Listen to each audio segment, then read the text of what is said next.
Hello everyone, Thomas Wrights here. If you are a regular viewer of this channel, you can probably tell that the format of this video is a bit different from normal. As I was trying to film my latest book review, I found that my previous style of talking to the camera wasn't really coming that naturally to me. I felt scatterbrained, unorganized, and that my original off-the-cuff style of review wasn't really working for what I wanted to say.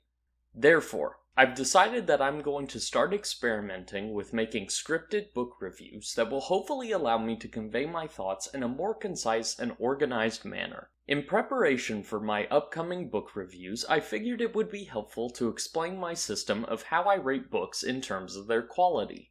The standard rating system that is used by most book reviewers comes from the website Goodreads, which uses a system of 5 stars to determine the quality of a book.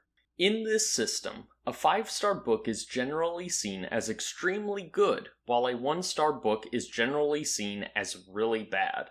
However, I have found that book reviewers tend to have different definitions of each category, and viewers tend to have different assumptions about what each rating means. For example, some see a 2-star book as a negative rating, while others see it as an average rating. Meanwhile, some people see a 3-star book as an average rating, while others see it as an above-average rating. By explaining my rating system, I hope to clear up any potential confusion for my viewers ahead of time, as well as to solidify for myself a consistent rating system that I can always refer back to when deciding what score to give a book. With that said, let's get into it. For my reviews, a 5-star rating indicates that I greatly enjoyed a book and had an overwhelmingly positive experience with it. It is a book that I would give anywhere from an A to an A+ grade in terms of its quality. These are books that have left a profound impression on me and that could easily be contenders for my all-time favorites. A 5-star book is not necessarily a perfect book, but one that connects with me on a deeply personal level and one in which the strengths vastly outweigh its weaknesses. A good example of a 5-star book for me would be The Road by Cormac McCarthy. It is a book with beautifully written prose, an engaging narrative, and deeply empathetic characters that you as a reader want to see succeed. It is a book that stands out in the often overdone post-apocalyptic genre, and is one that I believe should be a model for other authors to follow. 5-star books are ones I would always recommend to my subscribers, with the potential exception of books with content that readers may find too extreme for their tastes. A 4-star rating indicates that I generally enjoyed a book and had a mostly positive experience while reading it. It is a book that I would give a B grade to in terms of its quality. 4-star books are ones that came close to being great, but were held back by a couple weak components of its prose or storytelling. A good example of a 4-star book for me would be The Eye of the World by Robert Jordan. This is a book that sets up an incredibly detailed world, a unique magic system, and endearing characters with compelling backstories. However, the book is held back by its clunky pacing, overly long exposition dumps, and a climax that feels a bit unearned. 4-star books are ones that I would generally recommend to my subscribers, with only a couple potential caveats. A 3-star rating indicates a book that I decently enjoyed and overall had an average experience with. This is a book that I would give a C grade to in terms of its quality. 3-star books are ones whose pros and cons even one another out, so neither are they great, nor are they terrible.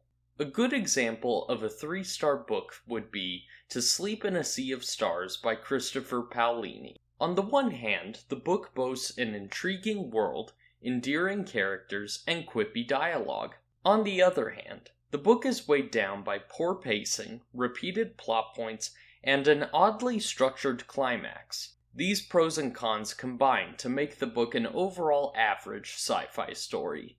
3-star books are ones that I might recommend to my subscribers, depending upon what elements of the story that they might enjoy or be annoyed by. A 2-star rating indicates that I enjoyed elements of a book, but overall had a mostly negative experience with it. This is a book that I would give a D grade to in terms of its quality. 2-star books are ones that had the potential to be good, but fell short due to several key components of the prose or storytelling. These tend to be books that either mildly annoyed me or just left me with a feeling of indifference. A good example of a 2-star book would be Stranger in a Strange Land by Robert Heinlein. While the premise of the book is strong and the prose is generally good, this book lost my interest due to its unlikable characters, preachy tone, and morally questionable themes. 2-star books are ones that I would generally not recommend to my subscribers, with the potential exception of books that don't really match my tastes, but may match my viewers' tastes. Finally, a 1-star rating indicates a book that I did not enjoy hardly at all, and that I had an overwhelmingly negative experience with. This is a book that I would give an F grade to in terms of its quality. 1-star books may have a decent element here or there, but they made me actively upset due to the way in which they were written or the nature of the story itself. A good example of a 1-star book would be Armada by Ernest Cline. While the book has a decent premise, it quickly falls apart due to its weak prose, shallow characterization, and cringy dialogue. These elements on their own would generally warrant a 2-star rating. However, what cements this book as a 1-star book is its infuriating ending, which comes out of nowhere and completely invalidates the sacrifices and struggles that the characters had gone through over the course of the narrative. 1-star books are ones that I would never recommend to my subscribers, save for those who may ironically enjoy a book for how bad it is. And that is a summary of my system for rating books. Hopefully this explains my thoughts well and gives you all context for the ratings that I will be giving books in the future. If you enjoyed this video, consider liking and subscribing, and commenting down below on what your own system for rating books is. Thank you all for watching, and I will see you in the next video.